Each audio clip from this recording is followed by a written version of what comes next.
receber a palavra do Senhor.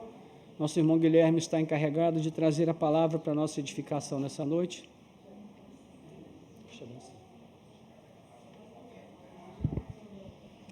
Boa noite, irmãos e irmãs. Uma alegria estar de volta, ministrando a palavra do Senhor.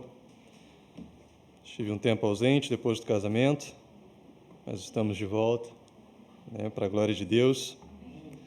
Hoje eu quero compartilhar com os irmãos uma palavra, um texto, na verdade, que já preguei aqui na igreja há alguns anos, não é a mesma mensagem, mas o mesmo texto, que se encontra em João, capítulo 6. Então te convido a abrir sua Bíblia em João 6.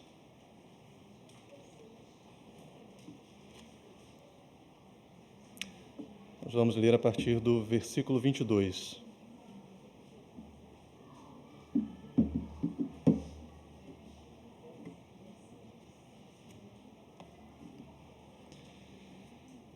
João 6.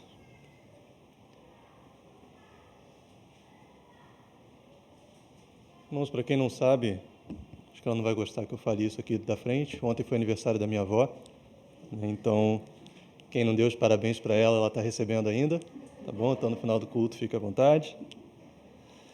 A gente estava ontem ali em família, comemorando o aniversário da minha avó. Aconteceu algo interessante, eu já estava preparando a mensagem, conectei uma coisa com a outra. No momento da tarde, a gente foi tomar um café e a gente estava na casa da minha tia, ela ofereceu para a gente um café gourmet. Não sei se vocês já viram esses cafés gourmets, né? E ela falou que ia fazer o café gourmet ali, eu fiquei preocupado.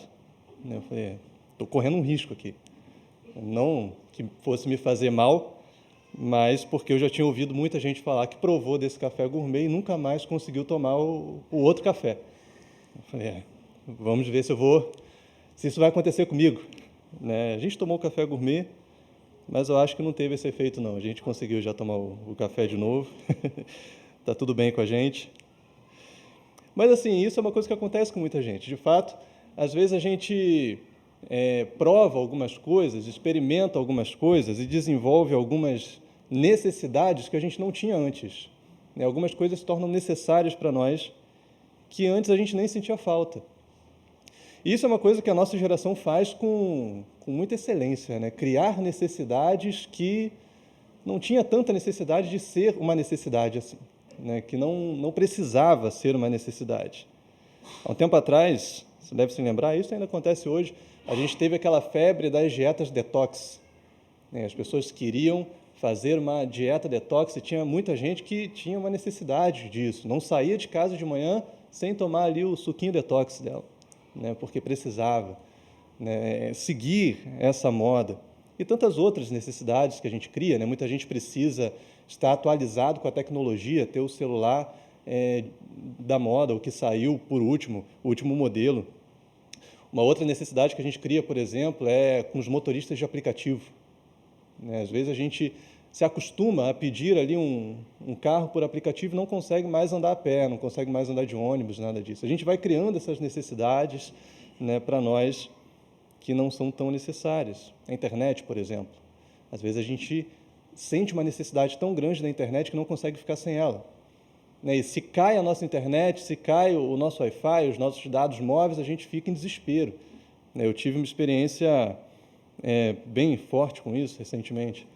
A gente se mudou depois do casamento e uma luta que a gente passou depois do casamento foi para conseguir instalar a internet. Foram meses. E eu entrei de férias da escola que eu trabalho ali no mês de dezembro, entre mês de dezembro e mês de janeiro, e a gente só foi instalar a internet semana passada, retrasado. Então, meu período de férias eu fiquei em casa sem internet. Imagina, foi quase uma experiência pré-histórica que eu vivi ali. Mas sobrevivi.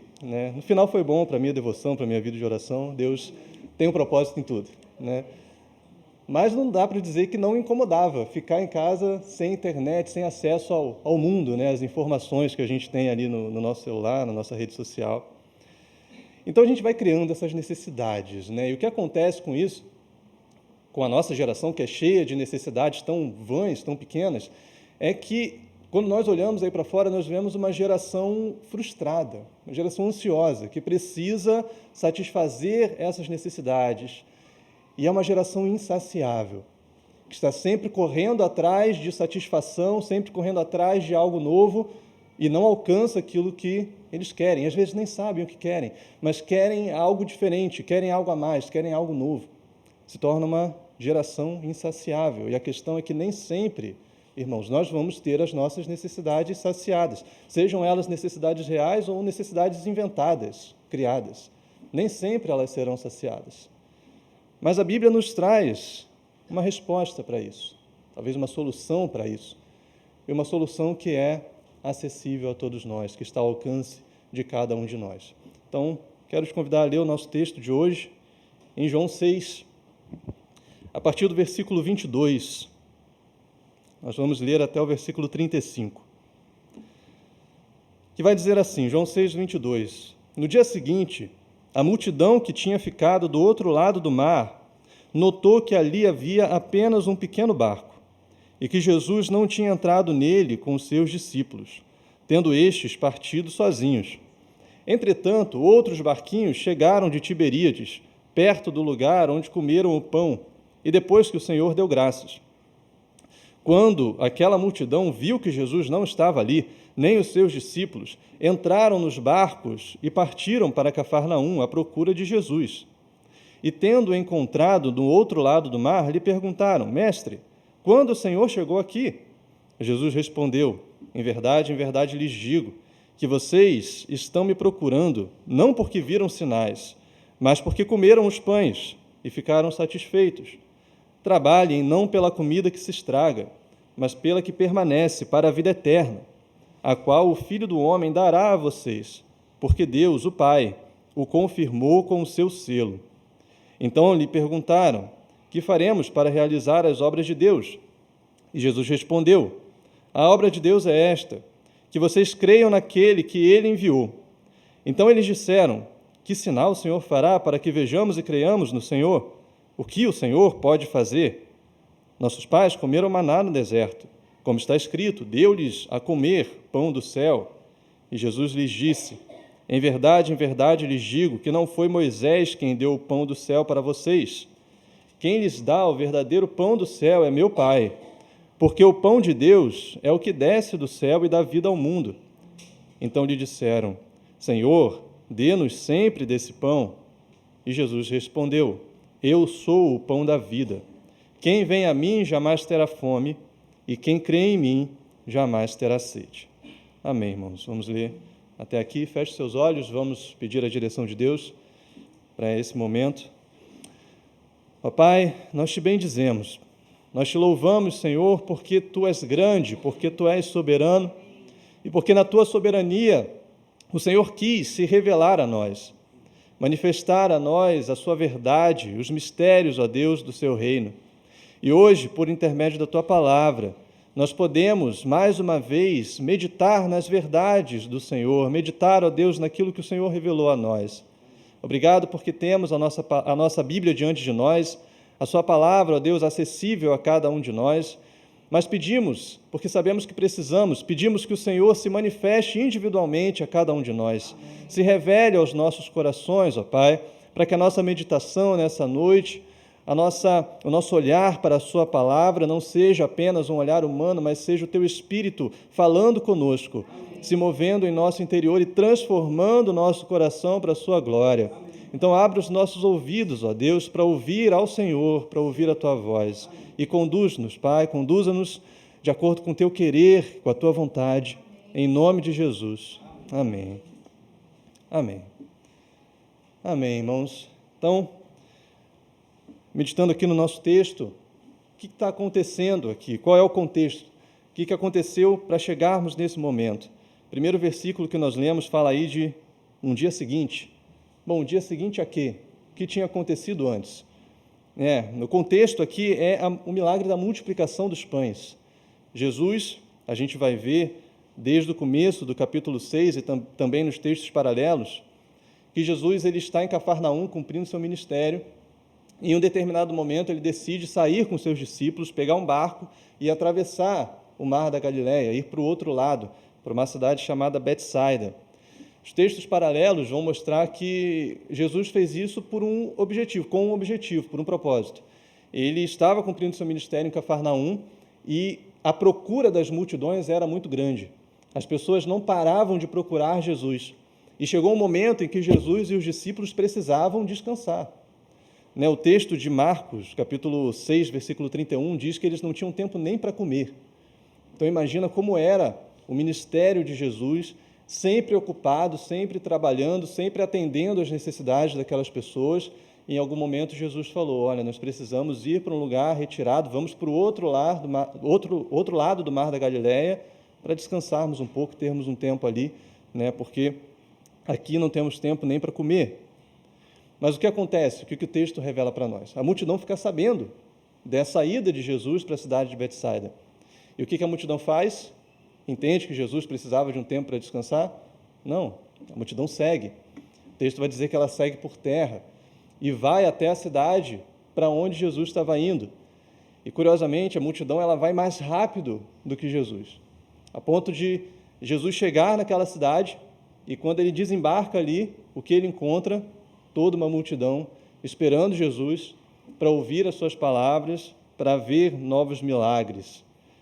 E se fosse eu ou você nessa situação, o que nós falaríamos para aquela multidão?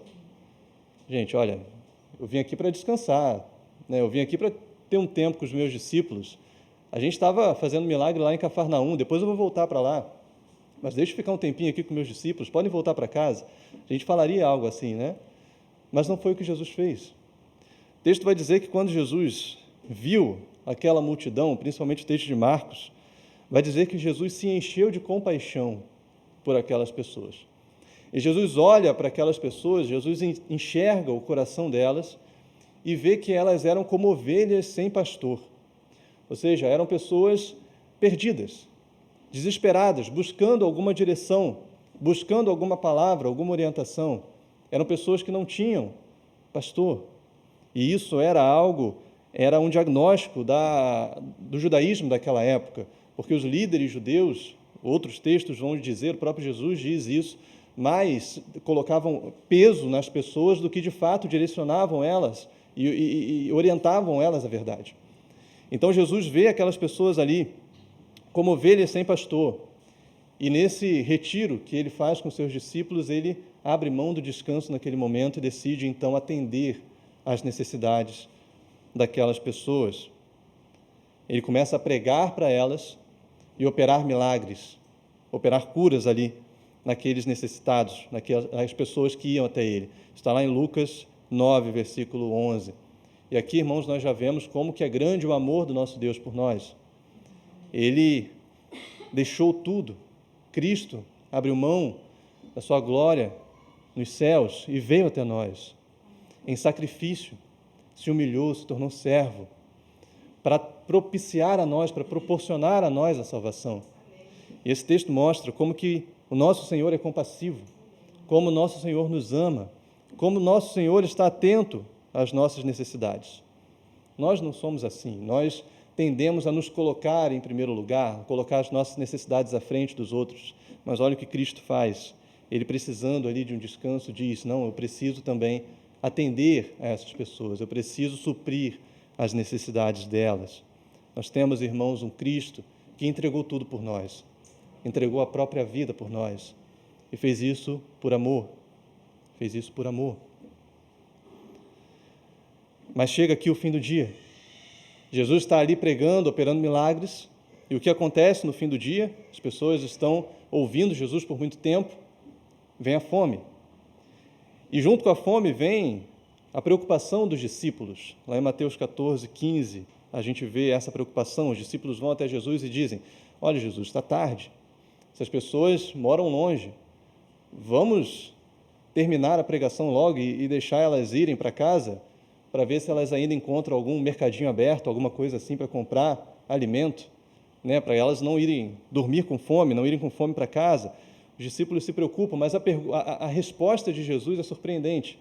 Jesus decide, então, colocar os discípulos à prova. E ele diz assim, olha, deem vocês de comer a elas. Irmãos, o texto vai dizer que naquele lugar tinham 5.000 homens.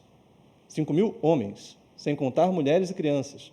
Ou seja, eram 5.000 famílias. Talvez tivesse ali o triplo dessa quantidade de homens. E quando Jesus diz para os discípulos, deem vocês de comer a essa multidão, a gente pode imaginar a reação dos discípulos. Um olhando para o outro assim, então, você entendeu? O que a gente vai fazer agora? Mas os discípulos sabiam que eles tinham que dar uma resposta para Jesus. E é aí que André vem e traz até Jesus. Olha, Jesus, a gente tem aqui 5 pães, 2 peixes. E a multidão de 5.000 homens. O que é isso para alimentar tanta gente? É o que a gente tem. Irmãos, André, os discípulos, não tinham o suficiente. Foi ali uma tentativa de dar alguma resposta, eles não tinham o suficiente. E, de fato, existem situações em que nós não temos respostas.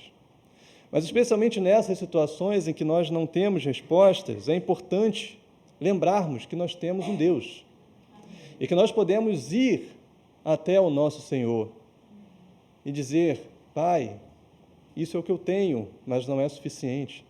Eu preciso que o Senhor faça algo, eu preciso que o Senhor trabalhe em meu favor e opere um milagre, porque o que eu tenho não é o bastante. Foi isso que André fez, ele foi até Cristo e falou: eu não tenho o suficiente, eu tenho aqui 5 pães e 2 peixes. E no decorrer do texto que nós vemos é que Jesus traz a solução. E a solução que Jesus traz é surpreendente. Ele divide o grupo em grupos de 50 e o que ele faz? Multiplica os pães. Aqueles 5 pães e 2 peixes foram multiplicados a ponto de alimentar toda aquela multidão. Ou seja, a necessidade de alimento daquele povo foi saciada. Jesus trouxe ali uma saída inesperada. Ninguém imaginava que Jesus faria aquilo. Olha, Jesus, a gente tem 5 pães aqui. Ninguém imaginava que Jesus ia multiplicar os 5 pães para 5.000 homens. E tantas vezes Deus faz isso conosco. Ele nos provê saídas que nós não imaginamos, soluções que nós não esperamos. Nesses momentos em que nós não temos respostas, nós sabemos que nós temos um Deus que é dono de todas as respostas, é dono da história, Ele conduz todas as coisas. E quantas vezes, irmãos, nosso Deus faz coisas que nós nem imaginávamos que era possível acontecer, nos mostra oportunidades que nunca passariam pela nossa cabeça. Mas Deus faz, Deus abre aquela porta, Deus nos mostra aquela saída.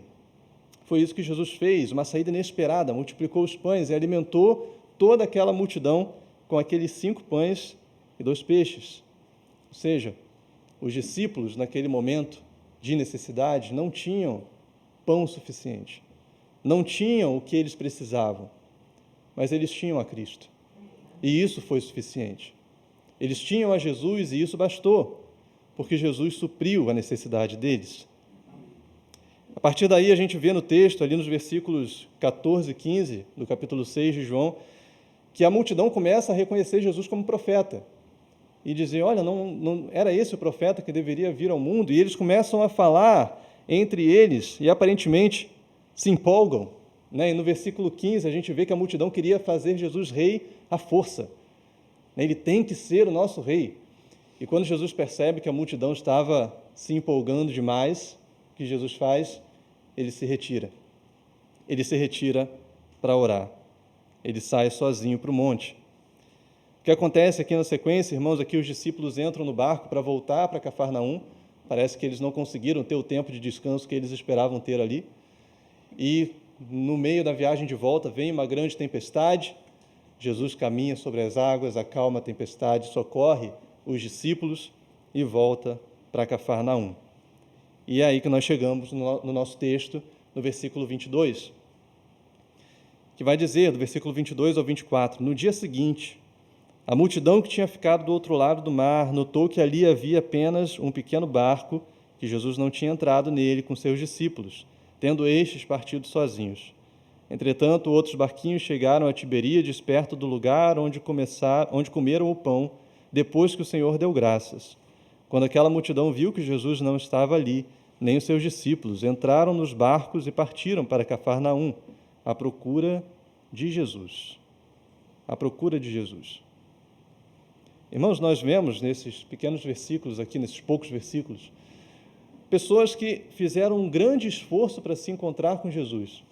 Na verdade, imagina, eles já haviam ido para Betsaida por terra, enquanto Jesus foi de barco, eles foram andando para Betsaida para ver Jesus, para ouvir as palavras de Cristo, e no dia seguinte eles voltam àquele lugar, percebem que Jesus não está ali, em vez de voltarem para casa, eles vão à procura de Jesus. Eles pegam os barcos e vão encontrar Jesus, aonde que Jesus estava. Veja o esforço que essas pessoas fizeram, não se conformaram em não encontrar Jesus ali, né? Tinham realmente um grande interesse em Jesus. E se a gente olha o texto até aqui, nós poderíamos ver essa multidão, essas pessoas, como um bom exemplo, não é verdade? Se fizéssemos aqui, tivéssemos um olhar mais moralista para o texto, nós poderíamos dizer, olha, eles não mediram esforços, eles fizeram de tudo, né? Eles queriam de fato encontrar com Jesus, nós devemos fazer isso também, temos que não medir esforços, e de fato, irmãos, é o que devemos fazer. E talvez os discípulos também pensaram isso daquela multidão, daquelas pessoas. Olharam para eles como pessoas exemplares, mas Jesus não. Quando Jesus olha aquelas pessoas chegando, ele já percebe algo diferente. Ele já tem um outro olhar. Não vê aquelas pessoas, aquela atitude como uma atitude exemplar. E por quê? Porque Jesus nos conhece de verdade. Jesus nos conhece de fato, Ele conhece o nosso interior. Nós vemos o exterior, nós vemos o comportamento, as atitudes, mas Jesus vê o coração. Jesus vê o que se passa dentro de nós. E foi isso que aconteceu ali com aquela multidão. Jesus viu o coração daqueles homens. E nem sempre, irmãos, as nossas atitudes refletem o nosso coração. Nem sempre aquilo que nós fazemos reflete aquilo que nós, de fato, desejamos, sentimos ou vivemos internamente. Mas a chegada do reino com o Messias, com Cristo, vem para transformar o nosso interior. Não somente as nossas atitudes, mas também o nosso coração. Quando nós olhamos, por exemplo, para o Sermão do Monte, a gente vê que essa é a ênfase.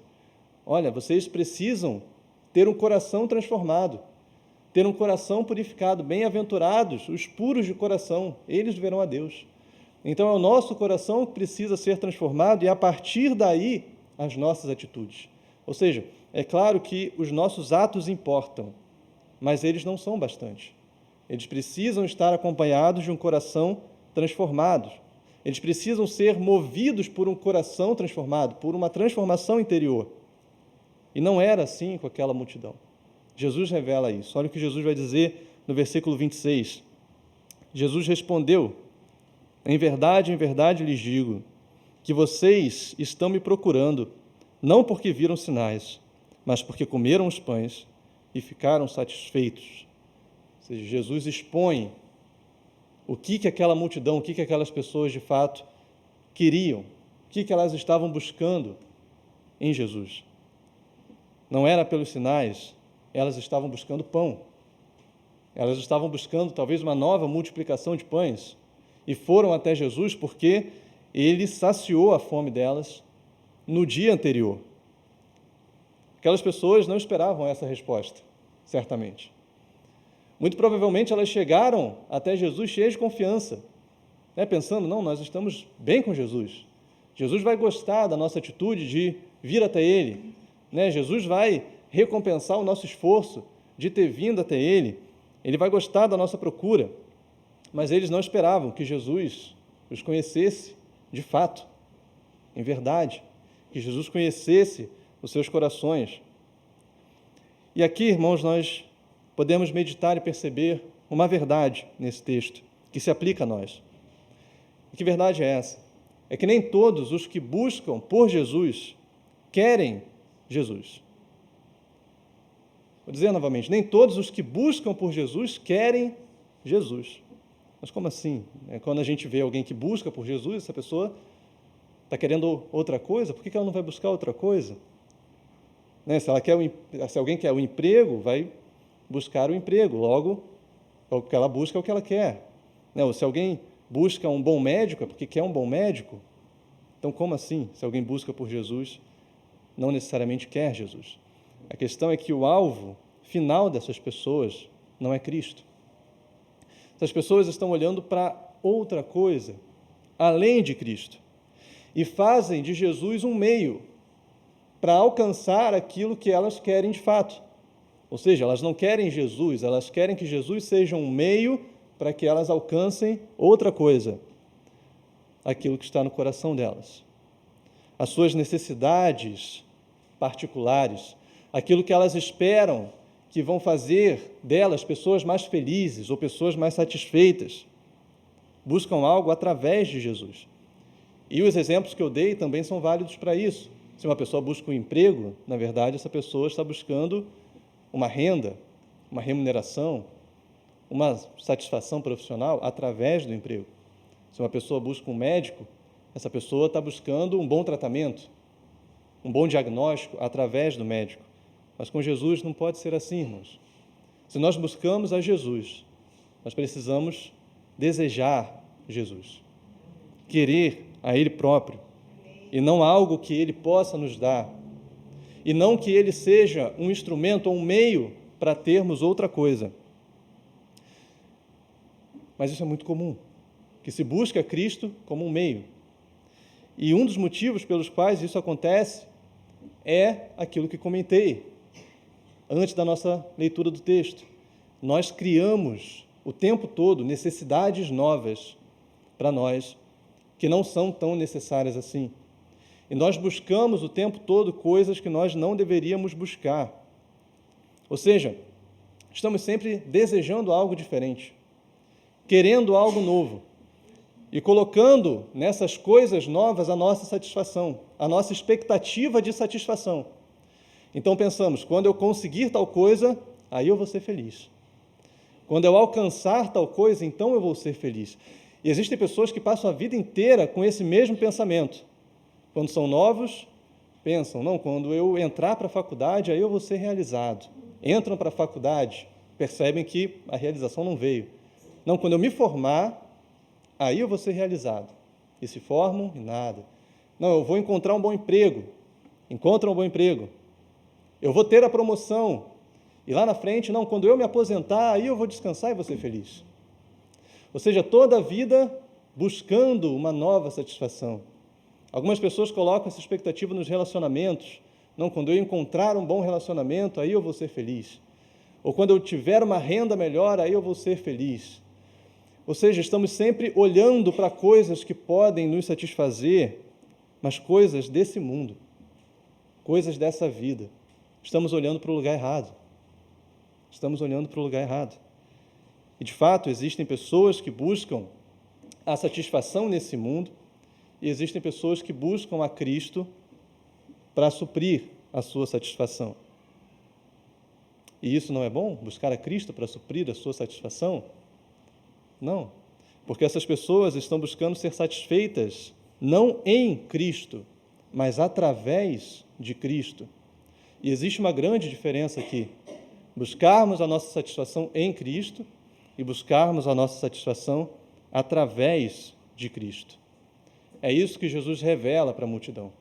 Vocês estão me buscando porque vocês querem o pão, porque vocês comeram do pão e se fartaram, vocês ficaram satisfeitos, e agora vocês esperam que eu seja um meio para vocês terem mais pão, para vocês se satisfazerem de novo, com aquilo que vocês acham que vai satisfazer vocês. E assim, irmãos, Jesus poderia falar para muitos cristãos hoje em dia: vocês me buscam porque querem outra coisa, além de mim mesmo. E, de fato, se olharmos para a cristandade, para a igreja de um modo geral, nós vemos pessoas que buscam a igreja ou buscam a Cristo atrás de uma bênção específica. E quando passam a necessidade, estão lá na igreja, todos os cultos, buscando a Cristo, esperando que aquela necessidade seja atendida, e quando são atendidos, somem, abandonam a Jesus. Existem pessoas que procuram a Cristo porque querem fazer parte de uma igreja, parte de algo maior, parte de um círculo social, e estão buscando a Cristo, mas na verdade querem um círculo de amigos que a igreja proporciona. Existem pessoas que buscam a Cristo porque querem aliviar a consciência. Não, eu peco durante a semana, mas domingo eu vou na igreja e peço perdão. Então eu tenho a minha consciência aliviada. Ou seja, existem diversos motivos pelos quais as pessoas podem buscar a Jesus, ter um status na igreja, se sentir útil no serviço da igreja, ou até mesmo ir para o céu. E às vezes a gente divorcia, desvencilha o céu, a salvação eterna de Cristo. E a gente quer a Cristo para sermos salvos porque tememos o inferno, mas não porque amamos a Jesus e queremos estar com Ele por toda a eternidade.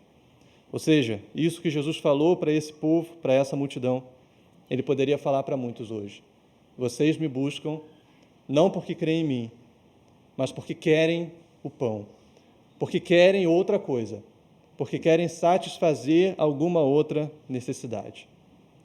Jesus expõe a motivação correta também para aquelas pessoas, quando Ele vai dizer, olha, vocês não me buscam pelos sinais que viram. Em outras palavras, Jesus está dizendo, vocês deveriam me buscar porque viram os sinais. Ora, então, a multidão deveria buscar Jesus por causa dos milagres? Sim, mas não pelos milagres em si, mas porque os milagres, Jesus diz, eram sinais que apontavam para Ele. Ou seja, aquelas pessoas deveriam ver os milagres e, em vez de ficarem espantadas e surpresas com o milagre em si, deveriam pensar, ora, esses milagres mostram que esse é o Messias, que é nele que nós devemos crer, é a Ele que nós devemos buscar, Ele é quem veio para nos salvar, então vamos buscar a Ele. Ou seja, sinais que apontam para Cristo, que apontam para Jesus como Filho de Deus que deveria vir ao mundo, o Messias prometido. É Ele que nós devemos buscar, e não o pão. É a Ele. Por isso, em seguida, Jesus vai dizer, no versículo 27, trabalhem não pela comida que se estraga, mas pela que permanece para a vida eterna, a qual o Filho do Homem dará a vocês, porque Deus, o Pai, o confirmou com o seu selo. Ou seja, irmãos, aquela multidão tinha feito um esforço enorme, um trabalho enorme para buscar Jesus, para encontrar Jesus. Mas, de fato, eles queriam não a Cristo, mas o pão. Então, Jesus diz, olha, o trabalho de vocês tem que ser não pelas coisas que perecem, mas sim por aquilo que permanece para a eternidade. Vocês precisam buscar o Filho do Homem, que veio ao mundo, que tem o selo do Pai, que tem a aprovação do Pai. É a Ele que vocês devem buscar. Todo o resto é de menor valor. Todo o resto é comida que se estraga, que fica, que passa, junto com a vida nesse mundo. Assim é todo esforço humano pelas coisas dessa terra. É vão, é comida que se estraga.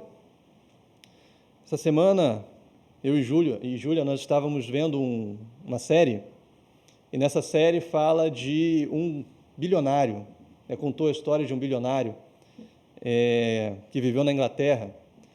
E esse bilionário, ele começou a vida como um vendedor de refrigerante. Ele tinha uma ambição, ele começou a correr atrás daquela ambição, ele queria realmente fazer uma grande fortuna, ser alguém importante. E ele consegue isso. Se torna um grande bilionário, ele fica famoso, conhecido na Inglaterra. Ele compra grandes empresas, ele comprou um time de futebol, se tornou um homem muito rico. E depois que terminou o episódio, a gente ficou curioso para saber mais dessa pessoa, que veio tão lá de baixo, conquistou uma fortuna tão grande. E a gente foi pesquisar, a gente descobriu que esse milionário morreu no ano passado. E ele deixou 4 filhos. E agora esses 4 filhos estão brigando entre si por causa da herança. Recentemente, teve uma festa, não sei se foi uma festa de família, mas um dos filhos saiu no soco com o cunhado, brigou com o cunhado, a ponto de agressão física, de irem para agressão física por conta dessa questão da herança. Ou seja, o que aquela fortuna deixou? Qual foi o valor daquela fortuna para aquele homem? Nenhuma. Ele não está mais aqui, a fortuna dele ficou, e o que ela deixou foi uma família dividida. Uma família que está agora brigando entre si. Ou seja, se isso acontece com fortunas bilionárias, quanto mais com coisas menores e pequenas, Tudo, irmãos, nesse mundo que não aponta para a glória de Deus é a comida que se estraga, é coisa que fica e que vai ficar para trás, que vai ficar aqui. Jesus diz: trabalhem por aquilo que permanece, trabalhem por aquilo que é eterno. Isso é o que importa, isso é o que vale a pena, o seu esforço, o seu trabalho. Toda busca dessa vida é vã se comparada com a vida eterna, com as coisas que receberemos na eternidade futura. Tudo aqui é vão se comparado ao Filho do Homem, ao nosso Senhor. E é Ele que nós devemos buscar. É Ele que nós devemos desejar. De fato, Ele nos abençoa, Ele nos concede bênçãos, mas o nosso alvo não são as bênçãos, é Ele próprio, é o nosso Senhor. E como isso é difícil de entender, irmãos, e mais difícil ainda de entender como isso é difícil de viver, porque na hora da necessidade, nós olhamos para a bênção que nós precisamos, para o socorro que nós precisamos, e esquecemos de Cristo, esquecemos de Deus. Foi isso que aconteceu com a multidão não entendeu o que Jesus estava dizendo. Quando ele fala, trabalhem pelas coisas que permanecem, olha o que a multidão responde. Então lhe perguntaram, o que faremos para realizar as obras de Deus? O termo aqui, realizar as obras, no original é o mesmo termo usado para a palavra trabalhem, que Jesus usa antes. Então, quando a multidão diz o que faremos para realizar as obras de Deus, o que eles estão dizendo é que trabalho que Deus quer que a gente faça, então. Ou seja, eles tinham uma mentalidade de mérito. O que nós podemos fazer para Deus, para que Deus nos dê aquilo que nós queremos? O que nós temos que fazer? Quais são as obras que Deus quer que eu faça para ter esse pão que não estraga, esse pão que fica para a vida eterna? Ou seja, os olhos daquelas pessoas ainda estavam aonde? No pão, nas coisas dessa terra, nas necessidades humanas, numa recompensa que eles poderiam receber se trabalhassem da maneira certa, se fizessem as obras da maneira certa. Não é assim que muitos lidam com Deus, irmãos, até hoje em dia? O que eu tenho que fazer para ganhar a minha salvação? O que eu tenho que fazer para conquistar o favor de Deus? Eu tenho que tentar fazer por onde? Para Deus me abençoar. Não é assim que muitos pensam, que muitos creem? Essa ideia de mérito, de salvação por obras. Mas quando olhamos para a palavra, irmãos, nós vemos que não. A salvação é pela graça. A salvação é bondade de Deus por nós. É favor de Deus por nós. É isso que Jesus diz, versículo 29. Jesus respondeu, a obra de Deus é esta, que vocês creiam naquele que Ele enviou. Ou seja, o verdadeiro pão dos céus é recebido pela fé. Não existe nenhuma obra, nenhum trabalho que nos faça receber esse pão que fica para a eternidade, que nos faça receber a Cristo. É pela fé. O que precisamos é crer nele, é depositar a nossa esperança nele, depositar a nossa confiança totalmente no Senhor. É isso que Deus requer de nós. Crer no Filho de Deus, crer em Cristo para a nossa salvação. Somos salvos pela graça, por meio da fé. Irmãos, até mesmo a fé é um dom de Deus. Jesus vai falar isso na continuidade do texto, versículo 36 e 37. Não vamos ter tempo para entrar nessa parte do texto hoje. Mas até mesmo a fé é dom de Deus. Tudo que temos, nós recebemos do Senhor. Não há nada que possamos fazer para comprar o favor dEle, para comprar a bênção dEle, para comprar o pão que supra as nossas necessidades. É por isso que muitos, irmãos, se decepcionam continuamente com as promessas de salvação desse mundo e ainda assim não olham para Cristo. Porque precisamos de Deus, até mesmo para olhar para Cristo, até mesmo para crer nele. E continuamente, pessoas estão se decepcionando, se frustrando com as suas expectativas de alegria e continuam buscando coisas nesse mundo, sem perceber que a nossa verdadeira alegria está no Senhor. A nossa satisfação está no Senhor. Não foi isso que cantamos aqui? É tudo para mim, a tua glória, é todo o meu prazer, o Santo dos Santos. É nele que está o nosso prazer. Ele é tudo para nós. É isso que Jesus diz.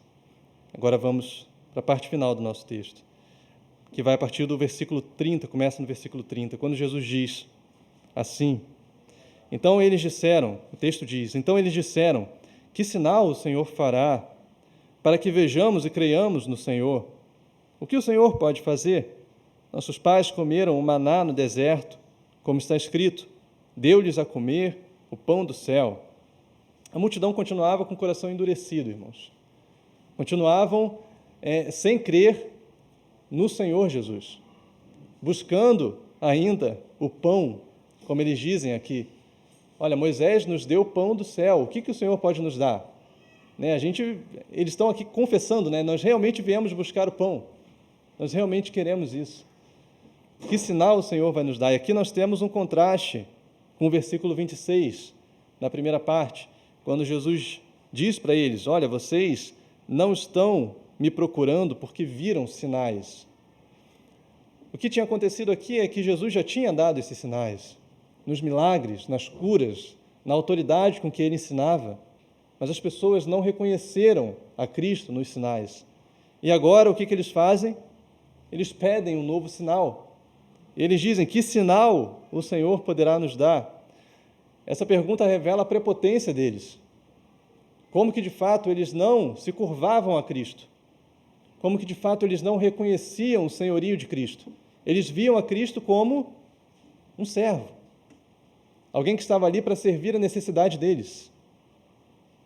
Não o servo de Deus, mas o servo deles próprios.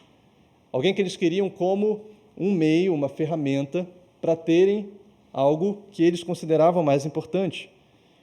Só que agora Jesus está dizendo, vocês precisam crer que eu sou Filho de Deus.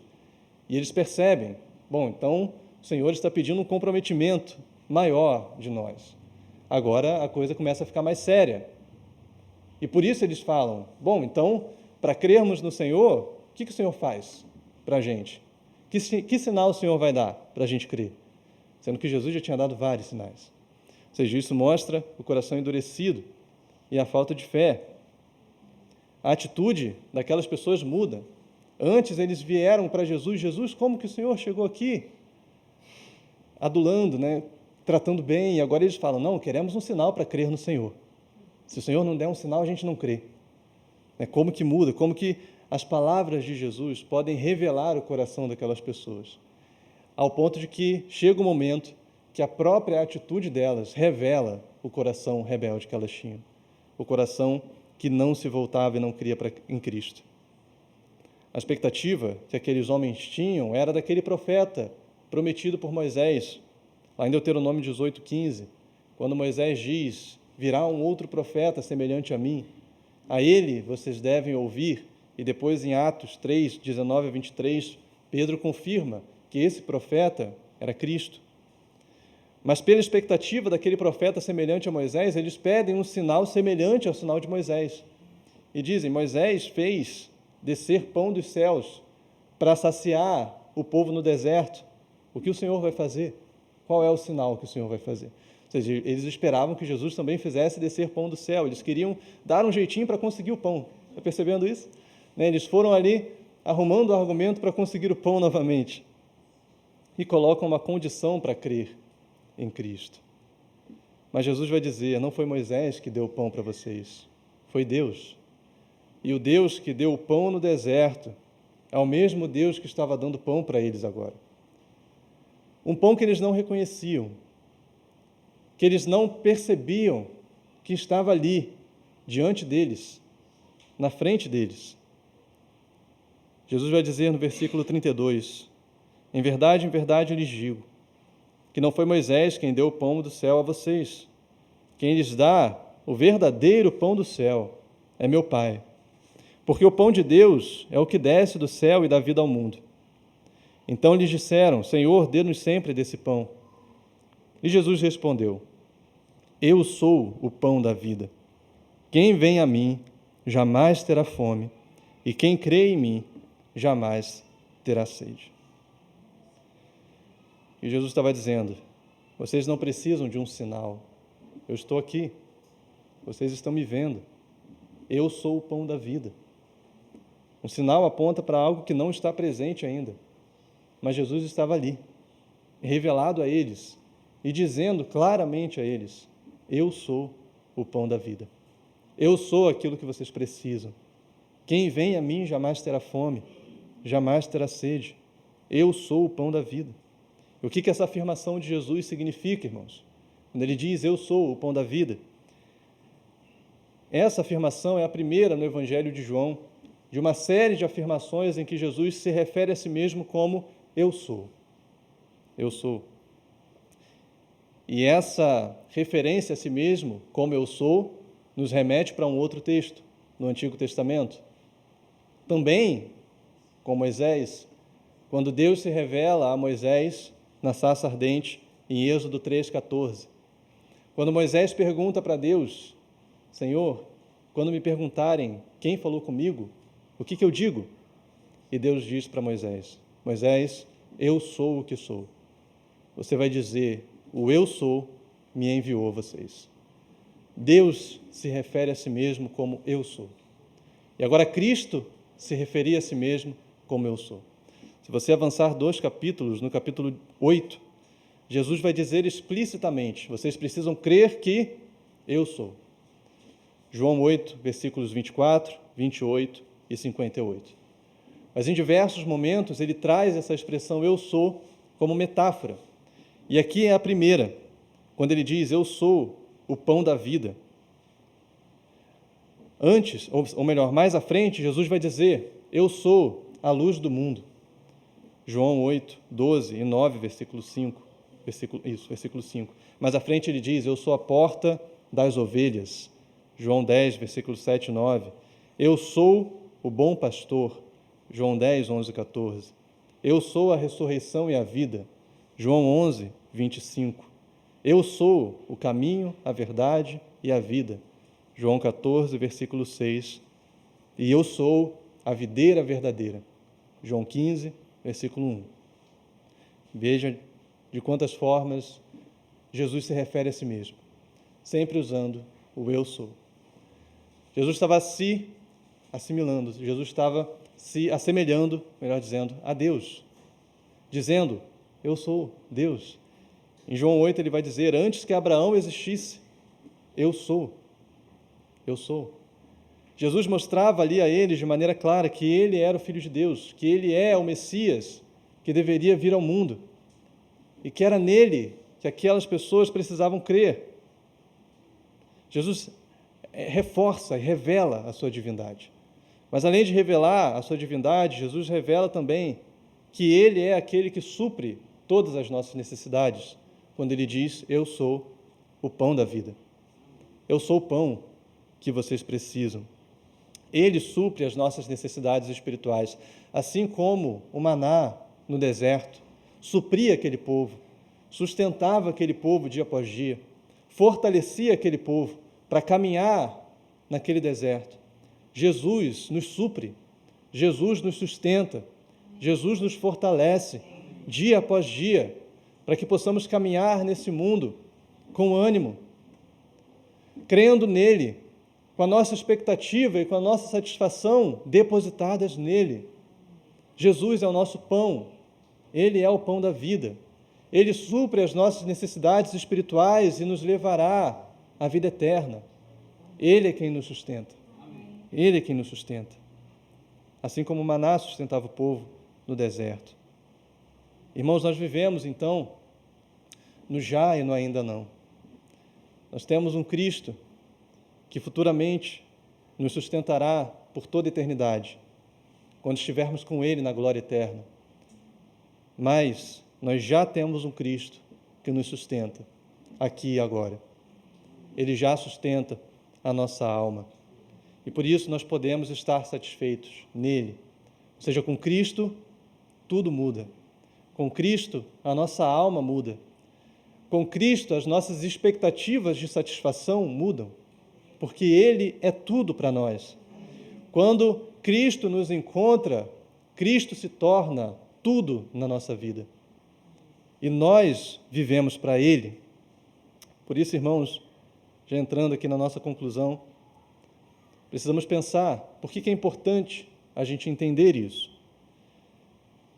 Porque ainda que existam dias que Jesus vai suprir as nossas necessidades terrenas, também existirão dias em que Jesus não vai multiplicar os pães. Existirão dias que nós não teremos a fartura de pães que nós gostaríamos de ter. Existirão dias que as nossas necessidades ou aquilo que nós acreditamos que precisamos não nos será dado. E aonde estará a nossa satisfação? Aonde estará o nosso coração? Onde colocaremos a nossa alegria e a nossa esperança? Nós podemos passar por momentos difíceis. Nós podemos passar por momentos de sequidão, de fome da alma, quando a nossa alma precisa de algo e nós não temos. Mas nesses dias, irmãos, nós precisamos olhar para o Senhor. Precisamos entender que Ele é o pão da vida. Ele é quem nos sustenta. São nesses momentos de sequidão, quando o pão não é multiplicado, que a nossa fé é provada. São nesses dias que a nossa fé em Cristo é posta à prova. E então nós sabemos se Cristo para nós é somente um meio ou se Ele é o fim, o objetivo, o alvo da nossa fé. São nesses dias que nós percebemos se o nosso coração está de fato no Senhor ou está nas bênçãos que Ele pode nos dar. E claro que nós ainda teremos necessidades terrenas, ainda teremos na nossa alma necessidades enquanto estivermos aqui, tanto necessidades materiais quanto necessidades da alma. Mas nós aprendemos com esse texto, com a palavra de Deus, que Jesus vale mais do que tudo isso. Jesus importa mais do que todas as necessidades desse mundo. E mesmo que nós não tenhamos nada aqui, se tivermos a Cristo, temos tudo. Isso é o que importa. E então nós temos alegria, porque temos ao Senhor. E podemos ser pessoas necessitadas, podemos ser pessoas cheias de dificuldades e problemas ao nosso redor, mas ainda assim encontraremos alegria no Senhor, encontraremos alegria em Cristo, porque Ele é o nosso pão, Ele é quem nos sustenta, Ele é tudo que temos. Por isso, irmãos, nós precisamos trocar os nossos esforços obsessivos pelas coisas desse mundo e depositar a nossa fé em Cristo. Deixar de lutar por expectativas terrenas e mundanas de alegria ou de satisfação e conseguir colocar de fato a nossa fé e a nossa esperança no Senhor, porque Ele é a nossa esperança, Ele é a nossa satisfação, Ele é a nossa alegria. A nossa alegria está nele. Antigamente nós cantávamos um corinho que dizia isso, né? Jesus é o motivo da nossa alegria. E de fato, Jesus é o motivo da nossa alegria. Jesus é quem nos satisfaz, é quem nos faz felizes. E quantas vezes nós andamos nesse mundo amargurados, entristecidos, murmurando, reclamando aos quatro ventos, sem esperança, desesperados de fato e aflitos, porque queríamos ter algo que não temos, queríamos viver algo que não vivemos. E talvez, irmão, o seu momento hoje seja, de fato, um momento muito difícil. Talvez você esteja passando por um tempo de sofrimento, de angústia. Mas eu quero dizer a você que você tem um Deus. Você tem a Cristo. E Cristo supre a sua alma. Cristo pode suprir as necessidades da sua alma. Então entregue o seu coração a Ele. Deposite a sua esperança nele, para que Ele te traga paz, para que Ele renove o seu coração, para que Ele te encha de alegria novamente, para que Ele te inunde da presença dEle. Mesmo que você não tenha ainda a resposta que você busca, você tem a Cristo. E você tem tudo, se você tem a Cristo. Você tem tudo. Portanto, irmão, se você chegou aqui movido pelos seus problemas, eu te convido a sair daqui movido pela sua fé. depositando a sua fé no Senhor e crendo nele em verdade, crendo nele, em Cristo, não crendo que amanhã nós receberemos a bênção que precisamos, não, depositando nele a nossa esperança, crendo que ele pode fazer, ele pode nos dar a bênção que esperamos, mas se ele não der, ele é suficiente, ele basta, se ele não fizer, ele basta, Cristo é suficiente para nós. E se o seu momento hoje não é um momento difícil, irmão, se você não está vivendo grandes dificuldades, não se distraia com a fartura de pães. Não se distraia com os milagres. O risco que você vive é o mesmo. E qual é esse risco? O risco de amar mais as bênçãos do que a Cristo, de amar mais as coisas desse mundo do que a Cristo, colocar a sua satisfação nessa vida e não no Senhor. Talvez você olhe para o seu coração hoje e perceba que esse é o seu caso. Perceba que você está colocando a sua expectativa de satisfação em outras coisas e não no Senhor Jesus. E se esse é o seu caso, irmão, eu te convido a voltar-se para Ele, a olhar de novo para Jesus e deixar que Ele sacie a sua alma. Nada vale mais a pena do que estar com Cristo. Nada vale mais a pena do que ter a Cristo. E você tem a Cristo. Cristo está em você. Ele é quem dá sentido a tudo. Ele é quem faz com que tudo valha a pena, com que tudo seja cheio de alegria novamente. Se temos a Ele, nós temos tudo. Então, que o nosso coração, irmãos, descanse de fato, cheio de gratidão pela presença de Deus em nós. Que nosso coração esteja no Senhor, dia após dia, até que um dia nós estejamos com Ele e sejamos saciados continuamente e plenamente por Ele, por toda a eternidade. Amém, irmãos? Amém. Vamos orar. Feche seus olhos. Vamos pedir que o Senhor aplique a nós essa palavra nessa noite. Ó Pai, nós agradecemos ao Senhor, te bendizemos, ó Deus, porque um dia nós de fato andamos como ovelhas sem pastor. Um dia andamos perdidos, distantes do Senhor. Mas nós te agradecemos porque o Senhor não nos deixou perdidos. O Senhor enviou o seu Filho ao mundo para morrer por nós. O Senhor fez vir do céu, ó Pai, o pão da vida. E Ele supre todas as nossas necessidades. Por isso nós te louvamos. Pelo teu grande amor, pela tua grande misericórdia e compaixão, que se entregou por nós, que se doou por nós, e que fez, ó Deus, com que hoje nós pudéssemos estar na tua presença, sendo, ó Pai, saciados por ti.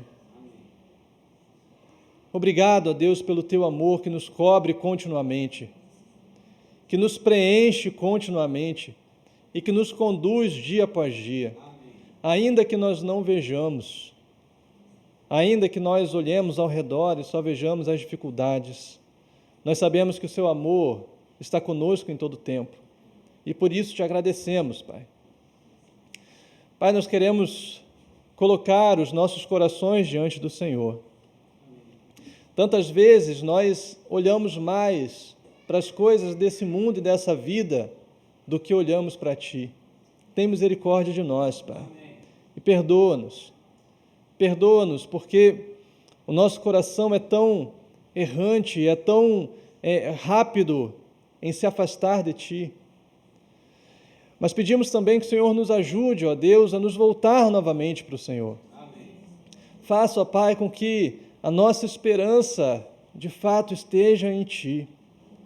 Assim pedimos, Pai, que o Senhor guarde o coração de cada um dos meus irmãos que entraram aqui nessa noite aflitos, angustiados, temerosos com o que pode vir no futuro. Que o Senhor os guarde. Amém.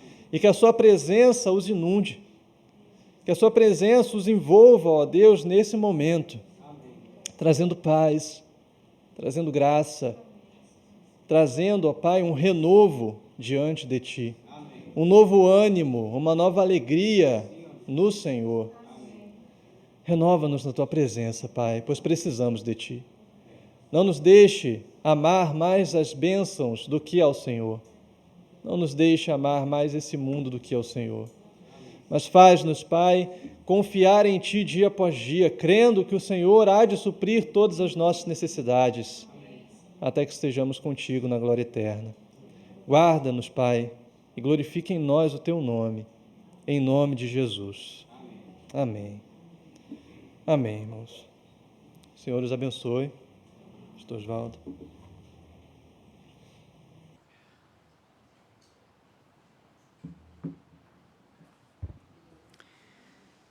Glória a Deus. Vamos